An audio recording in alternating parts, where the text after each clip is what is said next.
Hi everyone, Vivek Patel here from Meaningful Ideas. And I just had a story come back to me, an event come back to me that happened a while ago about the power of empathy. All right, so a few years ago, I was at this nature camp where we were dancing in the woods and everything.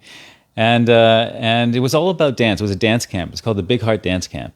And I was with a bunch of other people dancing in the woods and dancing in this outdoor space. And I was teaching some dance classes. But whenever I go to an event like that, I always say, can I teach a parenting class? Can I just squeeze a parenting class in somewhere? Even if it's just during lunch and whoever wants to come can come. Because even, it's never about the money for me. I want to spread the message, right? About how to treat our kids differently. And so I did this parenting workshop at this dance weekend, this dance retreat. And then later on, and of course everybody raises one eyebrow because, most people are just, they think about someone teaching parenting and they think it's got to be unrealistic.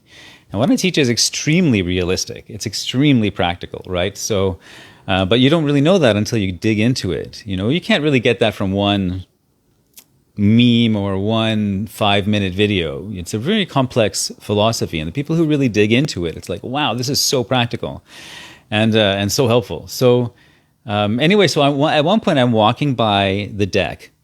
And this parent, and I hear some noise, and this parent, this mom is like trying to calm her kid down. She said, and she yells across the lawn to me. She said, "Hey, Vivek," and I'm like, "What?" She goes, "You're the parenting expert."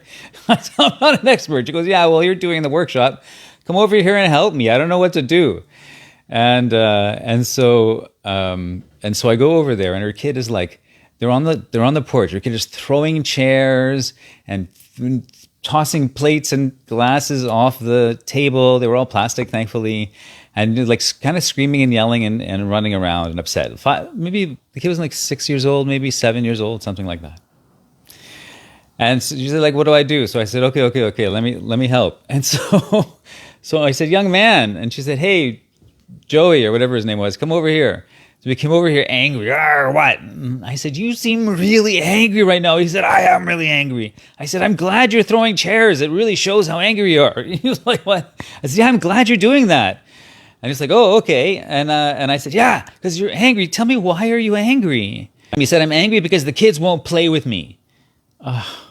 So right away, my heart softened. I said, "Oh," and I went into empathy mode. I was already in empathy mode, but now I had a target, right? So I was like, "Oh, that's so upsetting. That's so painful when the kids won't play with you and you just want to play with them and then you feel rejected." And he said, "Yes, I'm so angry." And he went to throw another chair and then he came back. And I said, "I understand why you're angry, my friend. It's absolutely natural to be angry at this moment." He said, "Man, if that happened to me, I would be angry too. And I'd be hurting too. And I'd be so sad too." And he said, "I am." And I said, "I really feel you. I feel you." And then he kind of looked at me for a moment, and I wasn't complaining. When he threw the chairs, I didn't stop him. I didn't say, "But you can't throw the chairs, young one. You have to learn how to express yourself appropriately." I didn't do that. And because then I'm telling him he's wrong. And the whole thing is that he already feels wrong. That's the source, is that he already feels wrong. That's the source. So why would I add to that? It doesn't make sense to me. Anyway, so then after he calmed down just a little bit, I said, "Would you like any help with this?" He said, "What do you mean?" I said, "Well, maybe I could talk to the kids. Maybe I could say, hey, you know what? This young person," I don't remember his name, "this young person, he would really love to play with you. I wonder if there's some way that he could be included in your play and you could still enjoy your play at the same time. I wonder if there's some way we can work on this together and we could talk about it together. It could be a lovely experience." He said, oh, okay, that would be nice." And then he just went off and started playing. The whole thing, honestly, the whole thing took less time than I'm just telling you right now in this story. This is the end of part 1. This was a long video, so I split it into 3 parts. Please check back tomorrow for part 2. I would love for you to check out my free course called Guiding Without Controlling. You can check that out at meaningfulideas.com or the link in my bio.